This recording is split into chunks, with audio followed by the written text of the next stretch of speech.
We in the studio with the homie Black Cobain. Yep. Talking about perfect contradictions and much other things. Oh, the DMV scene is on a rise. Would you agree with that? I totally agree with that, man. We making a statement. We about to be a staple. We about to have a run. You know what I'm saying? Texas can do it. Chicago can do it. Yeah. New York can do it. Why we can't do it? You know what I'm saying? That's my mentality right now, and we see it unfolding. You know what I'm saying? Just to even have one rapper, that was like a break through the door. But now, you know, you got other artists getting record deals, and you got other artists who have, you know, situations brewing. Yeah, and that's who true. have fan bases and all who people get records spun on the radio. Yeah. And it's happening right in front of our face. You know what I mean? And that's due to the people who's putting in work and really representing the culture. Yeah, people aren't even aware of some of these people putting in work. I talk to people about Phil Ade and Logic and Fat Joe. They're still gaining their notoriety, but these are people making serious moves right now. You as well, of course. There's so much more we could talk about. What are some of your inspirations? Right now, like, my biggest inspiration is my family and the people around me. And I say that because, you know, I'm investing so much. I sacrifice so much to try to do music and chase this dream. And they're doing the same thing with me. And, you know, ultimately, this isn't their goal and their dream. This is my dream. So for them to have that much, you know, support for me and to put in the same percentage of that I'm putting in to support my dream and what I'm doing, you know, I hold that to a high standard. And I want them to know that, you know, I'm putting everything I got into this, into making it work, because they don't have to do that. You know what I'm saying? So that wakes me up every day. That's my biggest inspiration.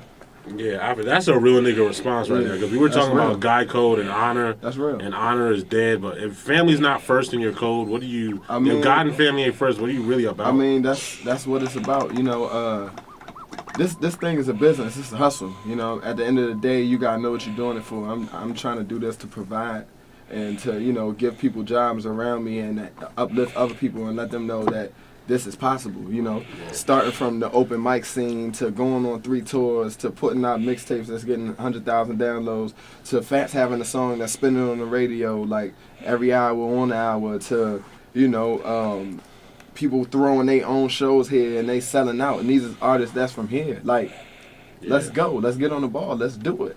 We doing it. Okay, so speak about your team BOA, man. Go ahead and speak on that. Man, that's just a group of hungry guys and who's smart and real industry savvy, and we get into it. You know, they manage ball players, they got artists, you know, true hustlers. That's what they is, and people are seeing what we're doing. We had a turkey drive yesterday. Okay, that was held over there in Bar 7. So Frank Lucas style. You know, but, you know, people just giving back to the community, you know, driving forward with the music, working with the athletes, you know, BOA. For those who don't know, it stands for Board of Administration. Board of Administration, yeah, man. And it was such a huge moment for the city when Wale got that #1 album. I was so excited about that. And I saw the Billboard it's like 50 or something like that, one of the something around going to a stadium. On your way to stadium. Look at him putting me on blast right now. On your way to stadium, boss. You know where I was going. It's like, I don't even know if I was doing that. But anyway, sure. Niggas hit me with the same face all around the studio. Stadium is back open. They're gonna be clapping for canned goods on Thanksgiving. Make sure y'all get canned goods. Oh man, you're close to White. Tell me how you probably have an inside perspective on how he felt going #1 like that. It was we had a celebratory moment. It was a celebration. It was a good feeling, you know, when you start from the bottom and go to the top like that. You know, it's nothing but success. So that was, you know, a moment that a lot of people shared, and you know, it was a lot of work put in from the outside in too. You know, so a lot of people got to celebrate that moment. All right, I know you want to be #1. I can feel that vibe from you. You already spoke about competing with the Drakes, the Kendricks, all that. Yeah. What do you think it's going to take to get a #1 album in stores that says Black Cobain on it? Everybody's like, Black Cobain #1 in the DMV and all that. Perseverance, man. Yeah. Perseverance. Yeah. I feel like I got the skill, I got the talent, and I'm only getting better, and I'm gonna keep working to get better. So I gotta persevere all the bullshit, all the politics, you know what I'm saying, all the everything that comes with it, and then I'm be alright.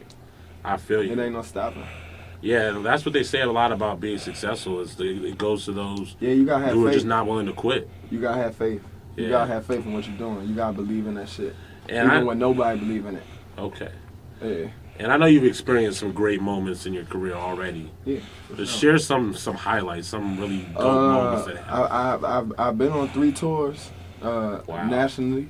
Wow, that's a lot The of Dreams and Nightmares experiences, tour. yeah. I was the direct opener for that. I was the direct opener for the Ambition tour.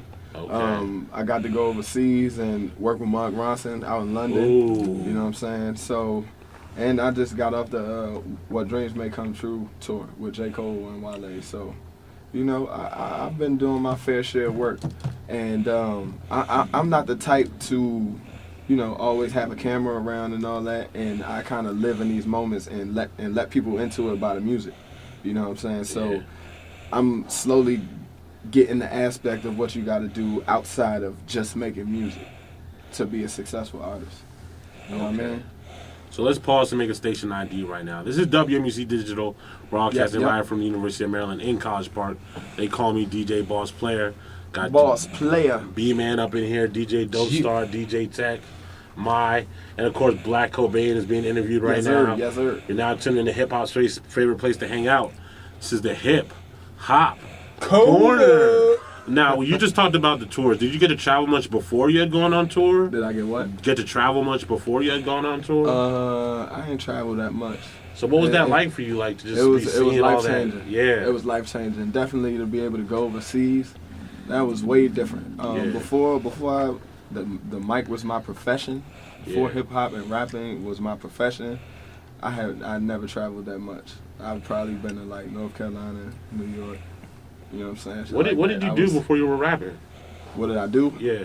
I had a job. Doing what? I worked at the Boys and Girls Club. Okay. You know what I'm saying? I worked with the kids down there. Respect.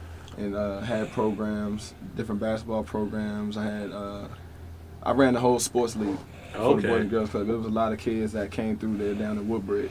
You know what I'm saying? Woodbridge. When everybody leave from up north, they send people down there, down south, because it's cheaper to live down there. So you're from VA, right? Yeah, I'm from Alexandria, Virginia. Okay, man. Yeah. The V part of the DMV. Yeah, man. That's gonna be a great story if you when you get on the couch with Arsenio or Leno, man. I was the Boys and Girls Club coordinator, man. That's what I started at, but I always knew I wanted to do rap in my heart, though. You knew from way back then? Yeah. Like, when did it really hit you, like, I can do this for real? I think I was probably like a year outside of graduating, and I was working my job, and after I put a mixtape out, I started to go down U Street and do the open mics and all that shit. That Pure? Yeah, down there. Yeah, those were famous. Down at U Street Music Hall. Yeah. Down at Northeast at the 12 joints. I was in these circuits. You know what I'm saying? I was doing these shows where it was 1,000 rappers, and you had to really just rap for everybody, and people looking at you like, all right, okay, next. You know what I'm saying? So I came up in that, and to be where I'm at now, you know what I mean? That's amazing. What do you think it is that separates people, though? Because you know, like, so many people have the same dream. Yeah, people don't know the work it takes that you have to really put in. You have to really be doing this 24/7. You have to lose out on sleep. You got to lose out on money. You got to sacrifice your money. You got to do anything that it takes to let people know that you're serious, along with perfecting your craft. Yeah. You know what I mean? So you have to juggle all that. That takes a lot. And it takes a lot up here. And a lot to keep your head on straight. You know what I mean? Yeah, because you're one of the more intelligent rappers, which I also respect. I alwads like to say, rappers, the rappers who stick around for like maybe a year or 2 years, if that. Like, say you're Trinidad James, you're Young Scooter, you're whoever. You're Chingy, Hurricane Chris. Nobody even remembers these cats anymore. Hurricane Chris? But the guy... Scooter still makes I can cook. He's still a little high right now. You said something. No, I'm talking about Hurricane Chris. Nobody cares about him anymore. Chingy, he's done. He came and went. Chingy had a good run. He had a nice little run. But you want to stick around. You want to be a legend. But, you know, you got to... think outside of the box. Like I think I can do more than rap. Like I'm a fun person to be around. I got ideas. Like I'm into fashion. Like I love to watch movies. I can, you know what I'm saying? It's more than I would want to do. Like I wouldn't just rap and have that as the ending chapter. Like I would definitely be branching off into other things to where I'm generating money. You know what I mean? All right, we're gonna speak on those other things and then wrap up this interview when we come back. Right. So let me play one more song. Tell me what you want me to play right now. You can play Turn Up. Okay. Are we about to turn up in the studio? Let's turn up. There's a lot of people in It's a here. perfect contradiction. Turn up, though. Every.